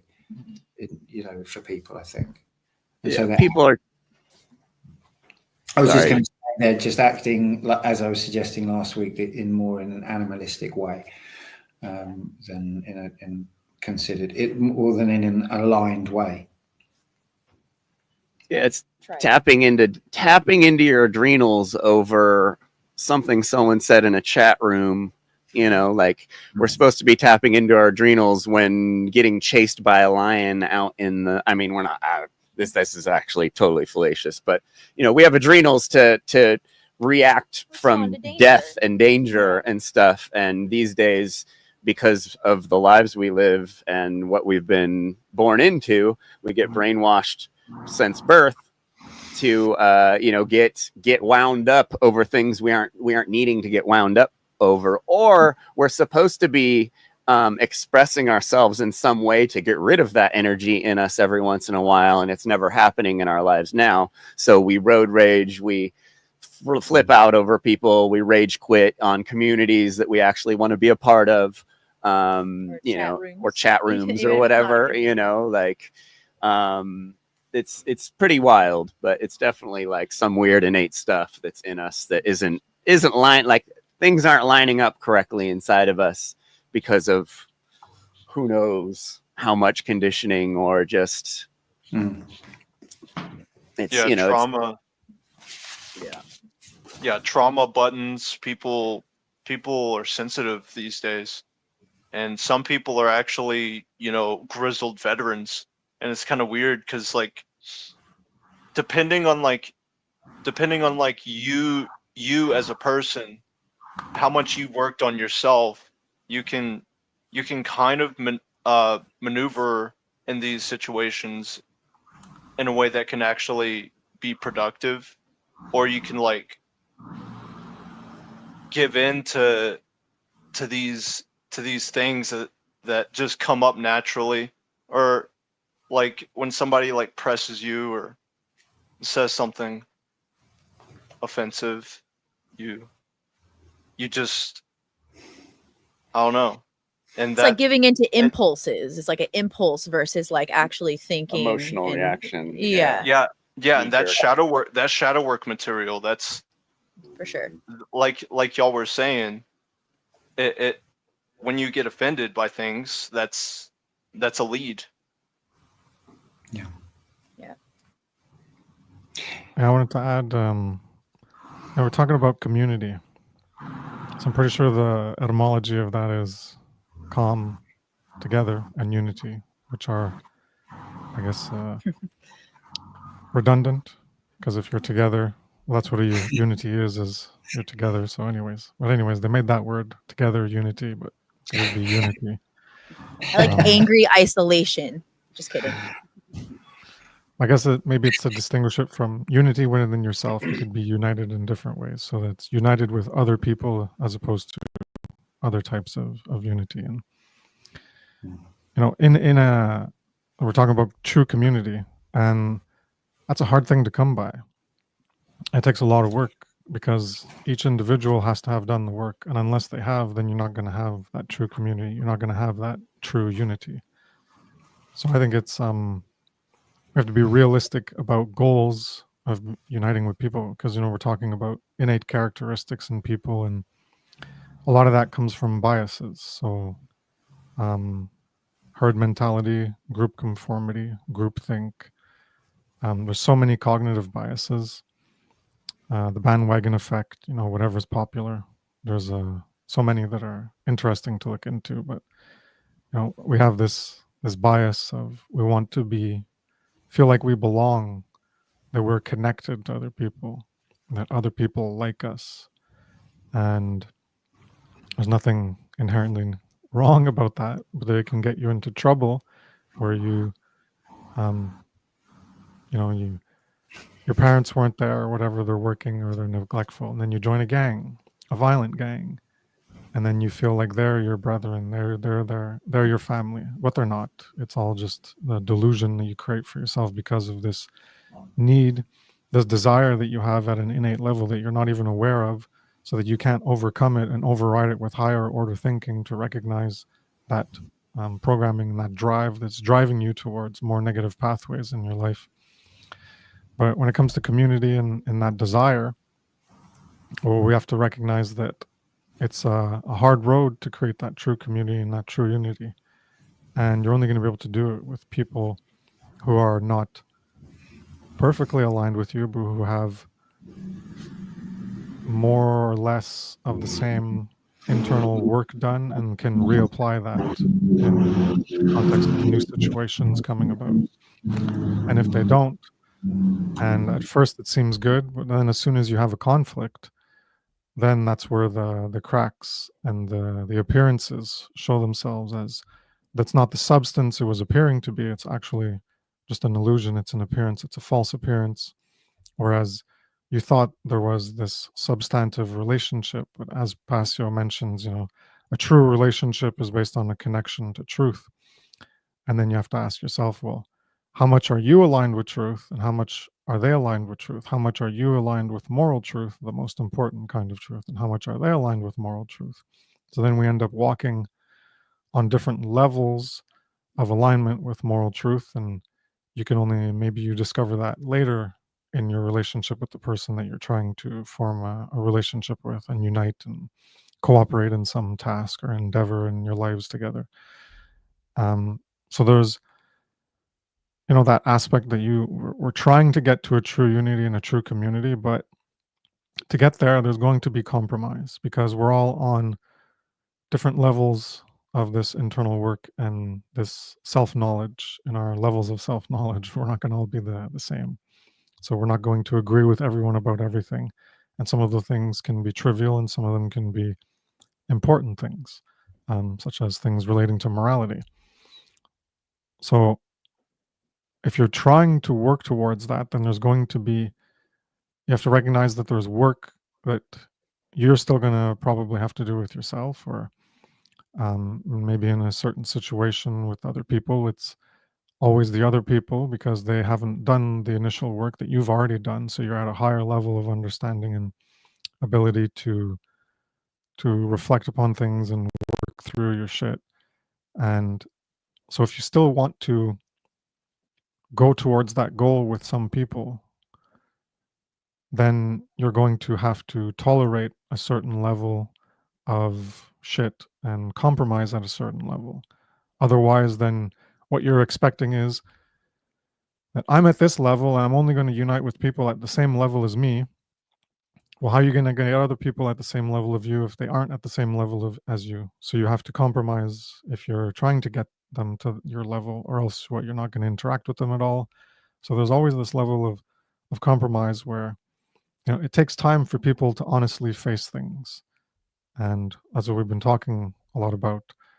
And then they can have an immediate reaction to something to accept it. So it could be they're accepting something false, that they're not paying attention and realizing that it's false and they accept it as true, or they're rejecting something that is true and they think it's false, so then they're going to reject it. And the problem at the root of this, is this objective detachment and learning how to think. People don't know how to think. They don't know their biases. They don't know how they're immediately reacting to things and either accepting falsehood or rejecting truth. And then that forms how they're going to make decisions going forward. And then you have a conflict with them because, well, no, that's not true. And then they're going to say it's true. You're going to say, well, that is true. And they're going to say, no, it's not true. And this whole goal of good faith of, do you actually care about what's true? And it gets back to not knowing how to think, because most people don't know how to determine what is true and delineate between something that you can verify is true and or verify it's false, and then in between where there's possibilities of, well, this sounds like it's bullshit, but maybe it's true, or it sounds like it's true, but maybe it's bullshit, or in the middle is just, I don't know. And I don't have enough information to even have like maybe an intuitive inkling, or, you're just confused or something and you need more time to look into it. But most people are mixing up a belief in something being true with something being verified and known to be true. So then they get attached to it. As part of, I've identified like 4 main blockages for us to create a moral world, or create a true community or true unity. And the top one is the pleasure trap. People are attached to things that are more pleasurable and they avoid pain. So this deals in what we're talking about here, the shadow work, and especially with food and the veganism. People don't want to give other food a chance because they're like attached. Oh, the meat tastes too good, and the eggs this and whatever, and they're just the pleasure trap, or they don't want to let go of sugar and eat healthier because it's just things that are pleasurable to their senses. So it could be your taste, or does it sound good? Does it feel Yeah. good in your mind and your emotional state, your psychological state? Does it feel good that way? And if it doesn't feel good, then you reject it. This is tied to the pleasure trap. And underlying that is attachment. So you could be attached to the pleasure trap. You could be attached to other things. And underlying attachment, I have belief. So we're attached to so many beliefs and so many drives and desires that we don't want to let go. And these self-views and worldviews. So people become too attached and they believe in a bunch of nonsense. And they're driven by pleasure and avoiding pain. And the underlying problem is obviously consciousness. Consciousness itself is what makes all this possible. So there's great good and great evil. The capacity for great good and the capacity for great evil, most exemplified in human consciousness. We have the greatest capacity for either polarity, and animals are amoral in the middle, and they can't amplify the great degrees of good that we can, and they can't amplify the great degrees of evil and depravity that we can. So we have so much power on both sides of the spectrum, and that's where our responsibility comes from. And that's the underlying, the problem of evil. Well, there wouldn't be evil if there was no moral beings creating the evil. So the consciousness to belief and attachment and pleasure trap. And so as much as we want to have integrity within ourselves, and what we can have it within ourselves, we also want to have that integrity with other people, to that true connection, a true unity, and a true community. But that's, it's kind of a pipe dream. It's not a pipe dream because it's possible, but if you're expecting it right now and that's all you're going to accept, then you're not living in the reality that currently is and the work that needs to be done for people to change and evolve themselves. And you can be an assistant in that process.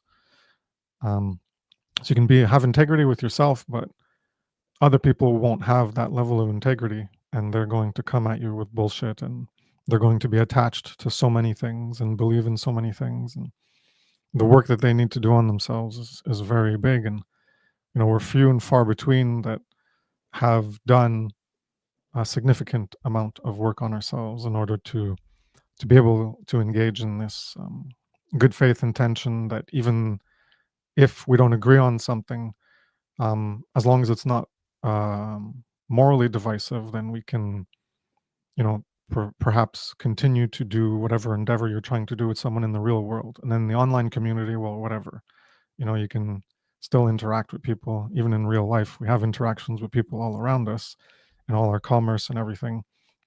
And those people are certainly not on the same moral level as us, and we still have interactions with them. So the unity and the true unity is a goal, just like creating true freedom, but it's going to take a lot of work to get there.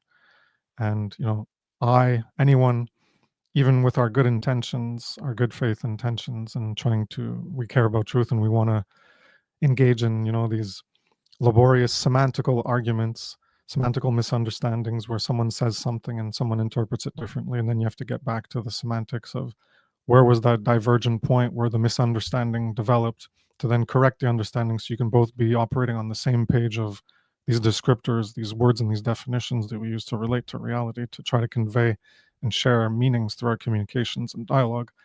You gotta, sometimes it's happened to me before with someone in the past I used to talk to. We'd have deep talks, and then we're having this conflict, and then after an hour I'm like, wait, I think we have a semantic misunderstanding here. I think at some point I said a word and then you didn't understand it, so I think this is the word here. Let's go back and redefine that. Wow. And so they understood it a different way, and you were talking about it in one way, and then instead of walking on the same path and understanding, well, the road diverged, and then you're arguing about one thing and they're arguing about another thing, and you can't harmonize them because you're in two different conceptual realities talking about something, that then you have to go back to where that point of divergence was. And it could be, someone accepting falsity, or maybe you're wrong. And then they could reiterate it and demonstrate how it is true. And then, oh, you accepted something wrong. Or it could just be, how words can be defined and interpreted depending on context in different ways. And they could interpret a word a different way. And so there's all these nuances of communication. And, I could say something false, even in this, this good intention, trying to create a good relationship with someone. And the other person would be accurate in characterizing what I'm saying is false and that I'm wrong.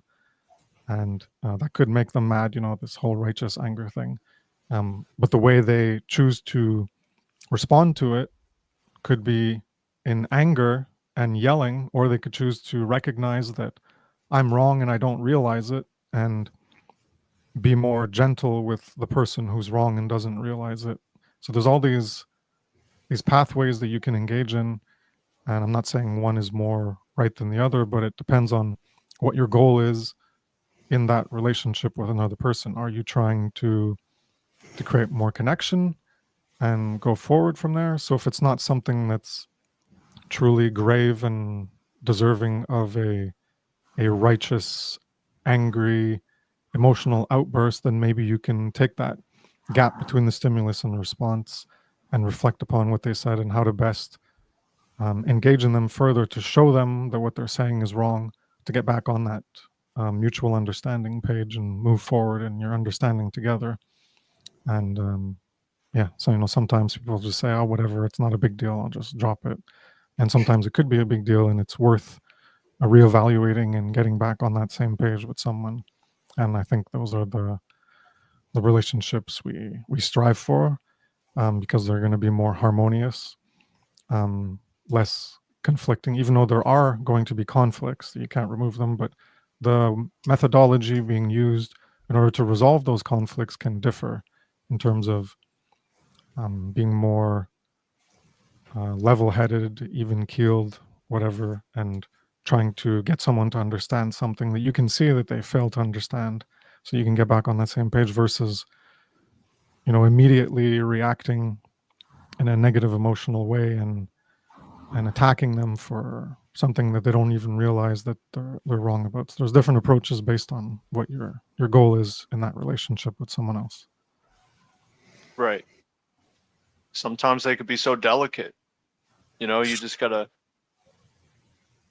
You really gotta walk a fine line sometimes, especially with family members and people you care about. Yeah, the bad faith actor sabotages good faith conversation out of fear of learning the truth. For like 10 years, I was a big fan of Marshall Rosenberg, the guy who coined the term nonviolent communication. And recently, Jana ESP, or I guess a couple years ago, she actually did a video about nonviolent communication. And this was kind of the turning point in me learning what New Age bullshit actually is. And nonviolent communication basically preaches that everyone's a victim. No one's acting on their own accord. We're all a victim of our environment. Just ignore conflict and think positive, and have really like happy communities with kumbaya bongos and stuff like that. And for years I pushed this shit, and it's really hard to discern the difference between New Age bullshit and the real shit, because these handlers have made it look like natural law, basically. And so it's really, it's almost like brainwashed. Oh, just be nice all the time, just be personable. Like that's a virtue, just being nice all the time. And even within this movement, there's a lot of that going on, because there's a hierarchical structure to it. Nemo, you were talking about this last week. once you made some moderators on your group, you were like, ugh, this feels weird. This feels like I'm like government, you know? It's strange to see truthers and apparent light occultists occulting information and blocking and hiding and covering up and you know, sabotaging the conversations because they're scared to hear the truth.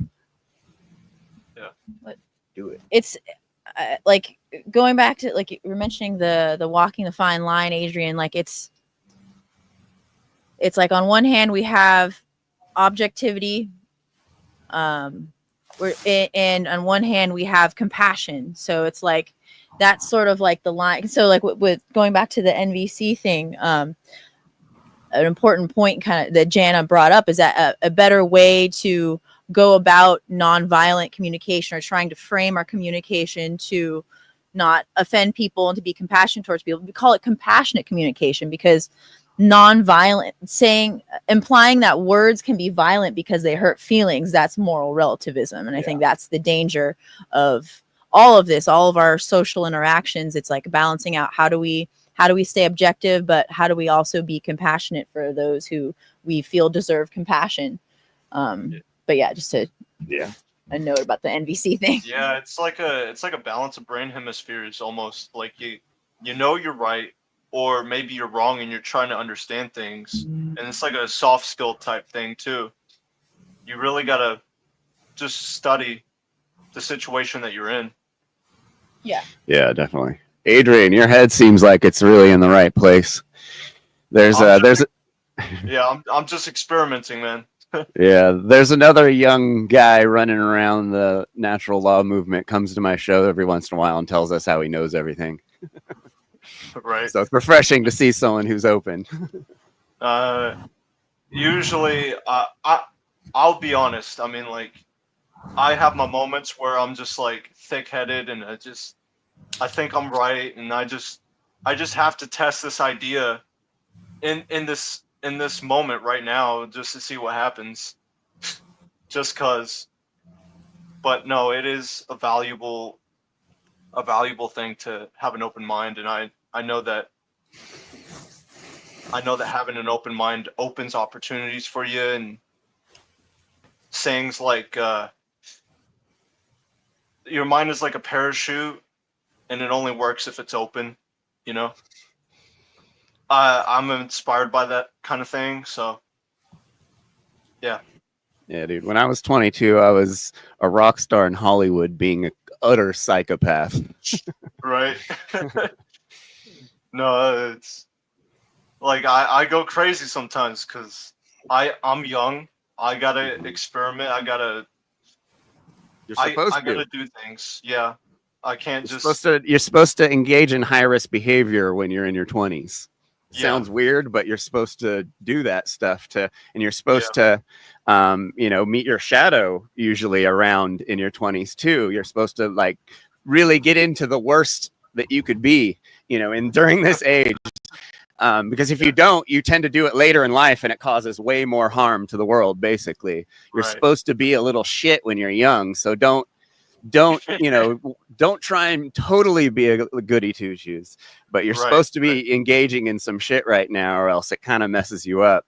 Learning, meeting your shadow and then learning to control it. It means becoming a monster and then learning to control it.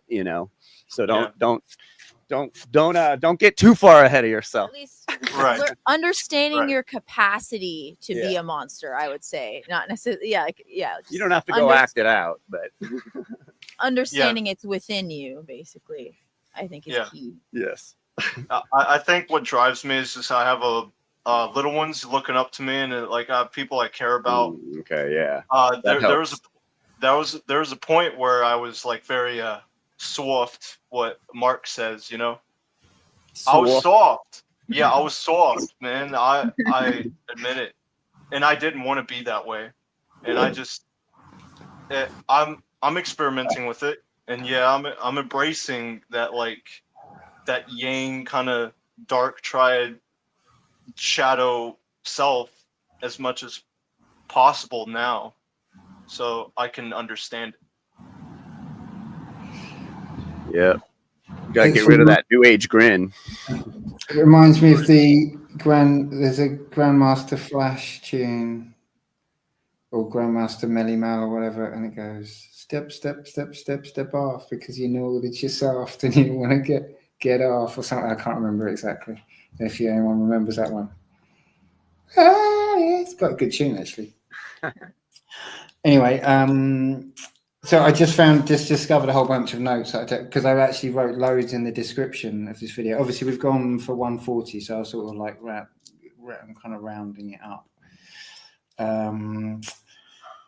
But yeah, the notes that I made is kind of a funny mix of things. This was in the description for the video, and I put fallibility, meaning understanding our own and the other's fallibility is kind of I don't know. I feel like that's part of good faith communication. Is like, well, I'm doing my best, you know, and hopefully you're doing your best, and it's always kind of built in the assumption that I might have got some fundamental aspect of this wrong.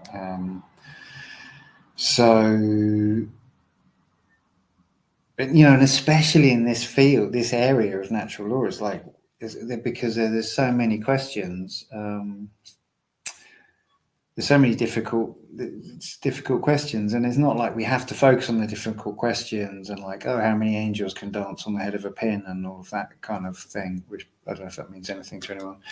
But the idea being, you know, that you can get lost in these kind of like moral conundrums or whatever, and you're not actually doing the great work.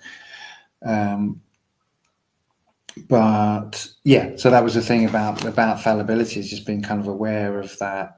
That's an inherent aspect of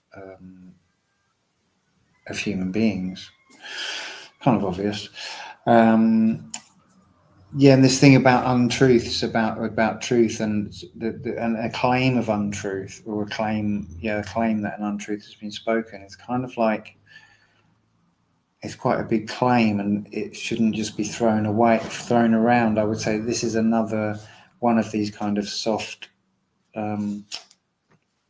These kind of weak arguments or distractions, you know. It's like, well, if you're gonna make a claim that something's not true, then you kind of need to like explain why that is. You can't just kind of throw an accusation that another person is being deceitful. It's kind of just muddying the water. It doesn't actually help. You're not bringing light with that. You're actually bringing darkness, because now I don't know if you're telling the truth or if the other person was originally telling the truth. So now it's just a big mess. You're just muddying the waters. You know, a claim like that in a discussion, in a good faith dialogue, it needs to be really clearly explained, and then so that's another kind of aspect. And then this is something that I've just been banging away at on the group, is this thing about agreements, because I think this comes into good faith communication, and I'm just really curious about it. And it's just an ongoing kind of investigation, really, for me, is like what really is an agreement? What does it really mean, especially to someone who takes natural law seriously and takes morality seriously? And I kind of think we're very used to just throwing away agreements, not really taking them seriously, making them without really kind of understanding what we're doing. Actually, I think of anyone, we should be upping our game and being really clear with our words, really clear with our agreements, and sort of honouring agreements. That's something I wanted to kind of mention in this context. Another thing, sorry, I'll just run through these. The paradox of tolerance, because if you didn't know the paradox of tolerance, it's Popper is the guy that came up with it. And it's this idea, if you have freedom of speech in a society, then the the worst, what will happen is kind of like a law, apparently, you know, according to Popper, that what will happen is that the least tolerant group will rise to power, and then you will not have free speech anymore. But the paradox of this so-called paradox of tolerance is that you then become that person, because you then are going to be telling people that they can't speak, and that makes you the tyrant that you're trying to stop them from becoming. So this is, I mean, and maybe it kind of makes sense to me in the context of like some things that are being said about the group and whatever. So I just thought I'd kind of mention it, that the idea of, you know, that you can't tolerate certain things. You know, this word tolerate is being kind of thrown around, and it's a dangerous word to kind of to toy with. I think it really needs consideration about how it's applied and what it really means, and especially when it's used in a collective sense. You know, what can we tolerate? What can the group tolerate? Well, hold on, what is this group? Like, on what basis are we acting as a group? I'm an individual, you know. So like, there's again, it's kind of these mindsets, these kind of inherited social norms, which people kind of reenact without really a lot of consideration.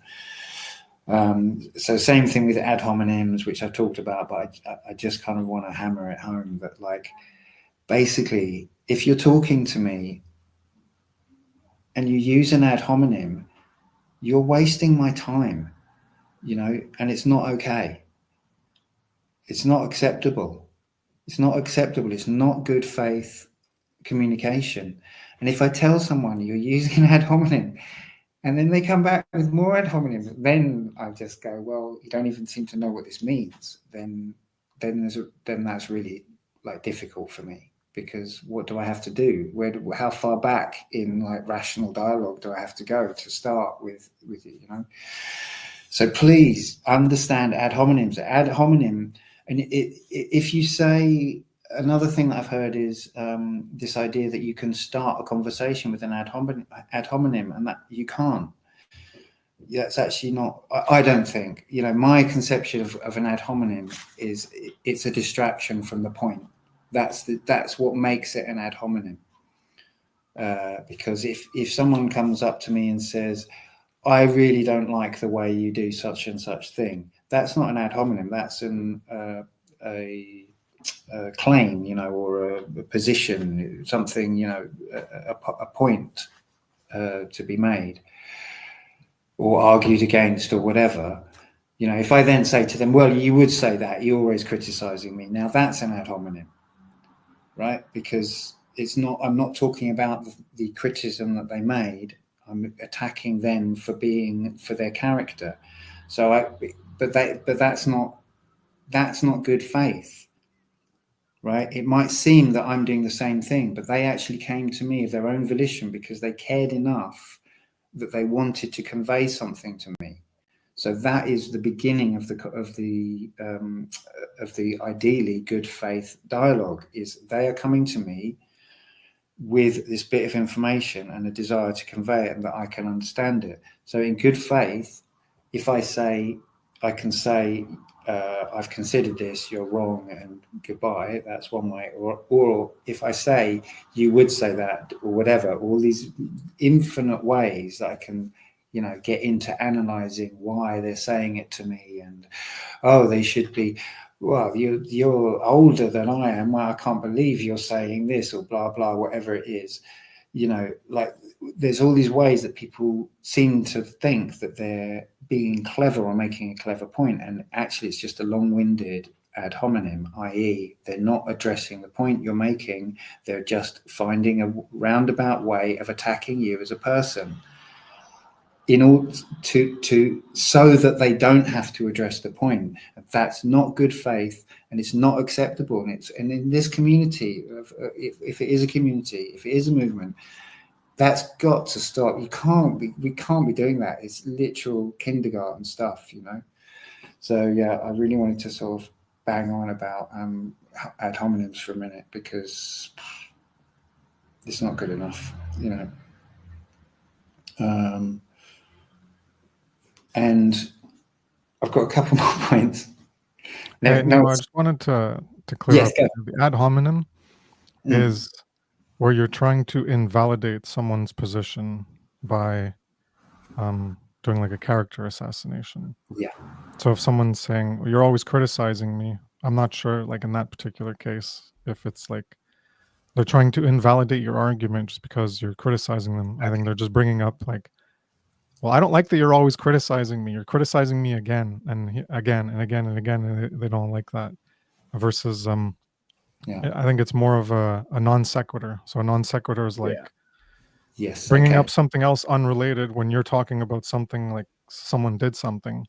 And yes, it's a criticism, and it could be a valid criticism. And then they're like, well, I don't like that you're criticizing me again. And then and they go on this big like diatribe about it. And that's like, yeah, but it has nothing to do with the fact of what you're doing. That's that issue. Yes, you don't like that I'm criticizing. I get it. I get it. You don't like I'm criticizing you. But what you're doing is still what you did. So do you want to talk about it and deal with it and maybe change your behavior or not, you know? Yeah, thank you for the clarity. Yeah. God, sometimes it's weird how like I keep reading ad hominems, but then now I'm trying to think of one in that situation, and my mind's just like a blank. Ad hominem is when the argument is lost, slander becomes the tool of the loser. Basically, like if you start losing the argument and you're like, oh well, you're lame, you know, or like it's appealing to ridicule. Could also, what you're talking about could also be straw man. Well, they'll kind of start talking about something else that isn't what you're actually talking about. But yeah, non sequitur and straw man are what most people. But yeah, learning what those three fallacies, logical fallacies, are like. If you don't know that stuff, at least those three yet, and live by that, then like you don't know what the trivium is. That's for sure, because you definitely need to understand when your arguments aren't arguments and when they're just distractions. And Facebook, the internet is the world of fallacies. Like it is just the worst place in the world for trying to have an argument. And that's kind of, that's why we make these communities, because we kind of want to start where, at least like get some other people that at least know the basics and try and start a community. But that doesn't, But there are, I've kind of noticed, I suppose it's been around for a long time, but there are, debate. There is a kind of a history of debate stuff going on YouTube. Obviously, it's all pretty shallow stuff. Yeah. For the most part. But the point being that there are like channels dedicated to sort of like debate. Explaining like why this is well argued or what fallacies are and that kind of stuff. So there is some kind of, I think there's a bit of a return somewhere on the internet of people wanting to sort of get their heads around this stuff, because obviously, like it's like the classic thing of like a politician gets asked a question and they just start talking. Yeah. They're not answering the question. They're just saying what, and the guy asks the question again and they just repeat it, and people can see this. And even though weirdly, these tricks still work. Like even if I see that most blatant example of that, I'm still, something in my brain is still kind of going, well, he is speaking. Like, it's kind of weird. It's like, even though it doesn't, it's mad. I don't know. These tricks kind of work. Like I was saying, the most basic one of interrupting someone, because you don't like what they're saying. This is like absolutely basic, like relationship. It's like, teenage argument kind of stuff. Like, or like, it's just inbuilt into us. That's like, yeah, but blah, blah, blah, blah, blah, I'm not going to let you finish because I got it, and this is kind of normal. So we've got a ways to go, I think, before we can really engage in good faith communication in a meaningful way. in a true debate, once someone uses a fallacy, it needs to be called out, gone back over, and looked at again. But these days, people will just, oh, I was wrong. I'm just going to fling another thing at you. I'm just going to fling another thing at you and fling another fallacy at you and fling another fallacy. And it's like, no, you were wrong the first time. We need to talk about, like you lost your credibility the moment you did the ad hominem attack, and we need to address that. But they just want to bring more things up. And it's like, I don't know if it was like reality TV show in the 90s that ingrained this in us, or internet discussion groups, but it's definitely not taught in school. It's taught in school and taught in places where they just want everyone competing for money and not giving a shit about anything but that. Satanism, basically.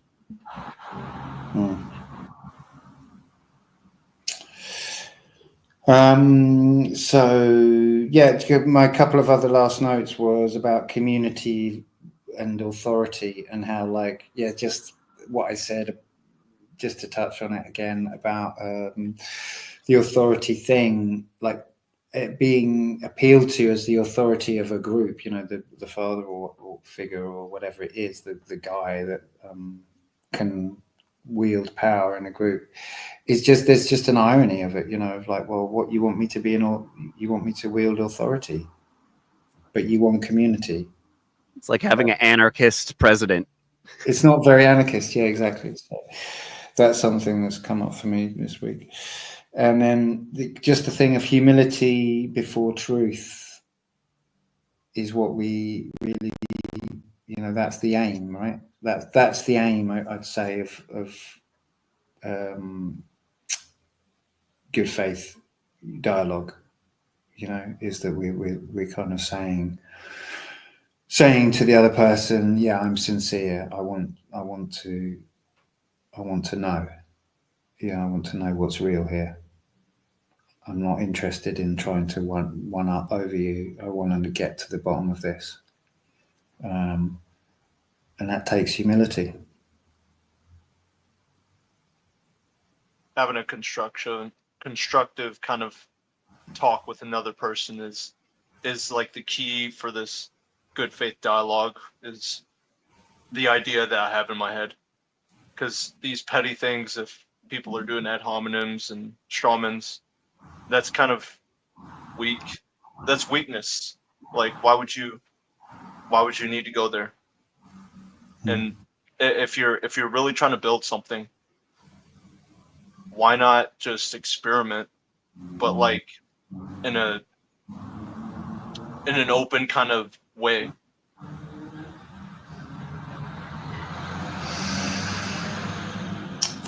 Cool. Well, that's 2 hours. So I'm going to wrap it up there, I think. Has anyone got any last thoughts?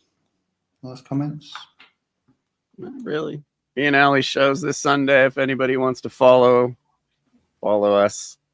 We have a show Sunday afternoon, Sunday evening. Yeah. Have you put it in the comments? Can you put it in the comments? Yeah.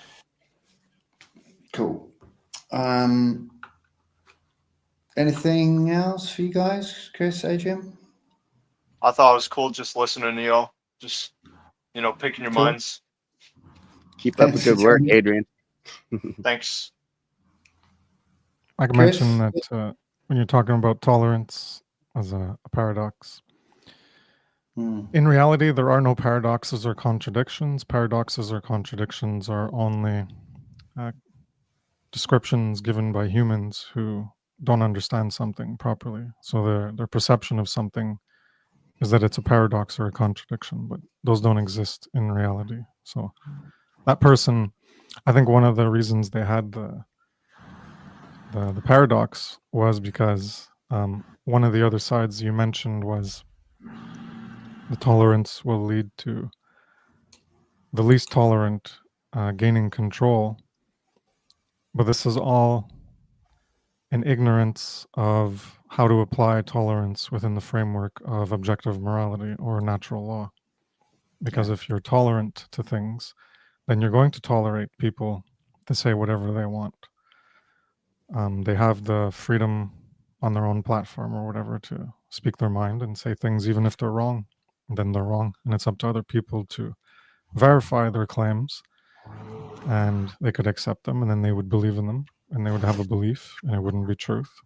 But these are all individual responsibilities, and that those people, if we're taking in the context of objective morality, they would not tolerate. So it's not open tolerance for everything. You would not tolerate people advocating for immorality. You wouldn't tolerate their behavior, but in terms of free speech, which is what you were talking about, you wouldn't tolerate the advocation of immorality or people espousing beliefs of immorality, because those are the precursors for behavior, and those are advocations for reality to be that way. So when you believe in something and you're espousing it as truth, or you're advocating for it, then you're saying that you want more of that in reality, and that is a threat upon the well-being of other people to be, well, to not have that immorality come into effect. So you can talk about it as what is immoral, and that this is immoral, but to advocate for something that is immoral is immoral in itself, and that should not be tolerated. So either you converse and you have them, if they're someone in good faith and they want to get at the truth, then they'll admit they're wrong, and you explain it to them to see they're wrong. Otherwise, they are a threat, an existential threat to everyone else if they do not want to back away from their position and admit that advocating for immorality that they were doing was false and wrong, and that they no longer support that position. And one thing about NVC is, I learned about it 12 years ago, 2012 or something, 2010, I forget. And one thing that never rubbed me the right way was that, it's all about jumping through gymnastics, mental gymnastics, to try to convince people of things, rather than just, because I'm about the straight shooter and just saying things as they are. And NVC is this false characterization of needs, because pretty much none of the needs in NVC are actually needs. They are all desires. So, and then you're supposed to conform to people's desires in order to not create the conflict, so that you can have a non-conflicting communication with someone, so that you can get them to take in what you're trying to give them as information or convince them of something, as opposed to just like, abruptly or vitriolically, belligerently at times, just telling them something that is true. But that's not violence. But the guy just, it's all, you're a jackal. You got to be a giraffe instead of a jackal. Yep. And it's all nonsense, because the fundamental premise. I went to one with my partner. She wanted to get into it, and I was like, yeah, okay, it's bullshit, but I'll go one time. And then I was just explaining to her after in the car ride, like, what's wrong with it. And it's the fundamental premises that they have is the whole structure of the material is based on this whole premise of needs, but none of them are actually needs, and they're desires. And this is what you care about. So you care about the things that you desire, and you want someone to not yell at you. You want someone to not tell you things that are going to be hurtful to you. Well, sometimes that's not the way it works with Yeah. truth as love, as saying things that are true is an act of love in a universal sense, even though someone might not feel it at the time. But it's all this. Yeah, I forget the whole like 2-hour thing, but I was just like dissecting it. I'm like, they're going off of needs and all these needs, and what you have to do is you have to reevaluate what you desire and what you care about. And if you put truth at the forefront, then these other things that you view as needs, or you can put them secondarily, because they aren't what is most important to care about. You can care about them. Yes, you can care about people being kind to you and nice to you and telling you nice things and not being mean. But the most important thing you should put under that is to care for truth, and then the other cares that will motivate you. Because the whole way the course is structured is just fallacious. It's There's no morality, no talk of morality either whatsoever. That's a big problem. Yeah. Crazy. But at the time, it seemed, because it's presented as this advanced form of communicating, like get the most bang out of your buck in your conversation. So I was like, oh, okay, well, that's kind of cool, but then it's like, don't ever blame anyone for any of their actions. Don't, we're all a product of our environment. It's all intergenerational trauma, which is true, but you can't, it can't just be this kumbaya fest. Like, that's just not how it's imbalanced. It's completely imbalanced. But shout out to Jana for writing a rad lecture that, made me see the light. That's interesting for me to hear, because I did go on a course at one point and read a book and all of that. This is years ago, and I just kind of like didn't resonate with it. And but it's really good to hear that it's so obvious. Like, of course, non-violent communication. Well, what do you mean by violent? What do you mean by violence? Because it's probably not what the word actually means. And it's like, oh yeah, obvious.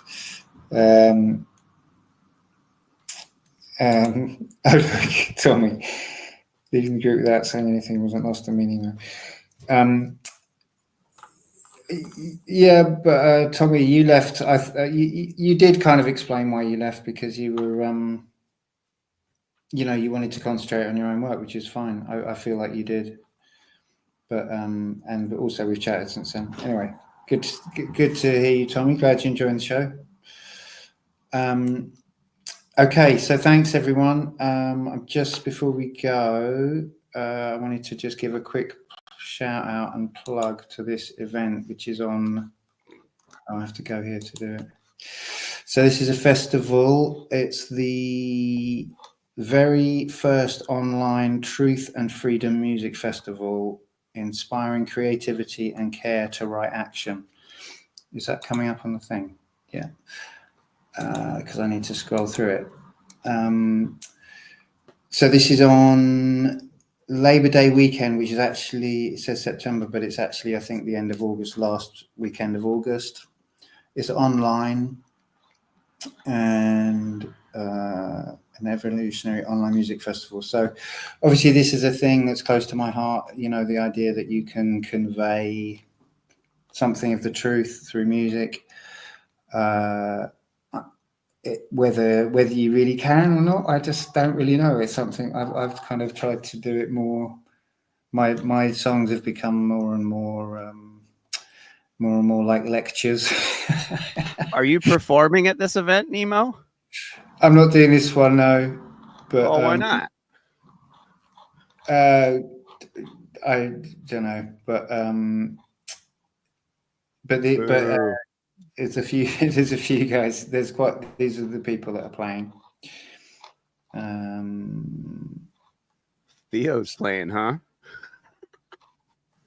There you go. And so anyway, that's coming up. So I thought I'd just give them that out. And they've got all this YouTube channels and stuff, and I think listening parties and stuff going on. Anyway, so that is that. Now, how do I get back to us? I'll just do that. If everyone's still there. Okay, so thanks everyone, and hopefully be back next Wednesday, because basically this is the day that kind of works for me now, because of the work I'm doing. Sunday was really hard, not good. It became That's not good. So I'm just going to stick with Wednesday for now. Whether I'm not totally committed to doing every Wednesday, I'll sort of see how it goes. If a topic seems the right thing to do, I'll just go for it. Just do them when you want them. That's what I've been doing, and it's been a lot better instead of trying to do one every week. Trying to be on a routine is not. No, who cares? No one's exactly. So, but we've had some people watching, and we're doing it. We're talking natural law. Oh yeah. So thanks everyone, and see you next time. Cheers. The intro song. Oh yeah, let's go for Natural law. Europa. Bow, bow, bow, bow. Okay, peace.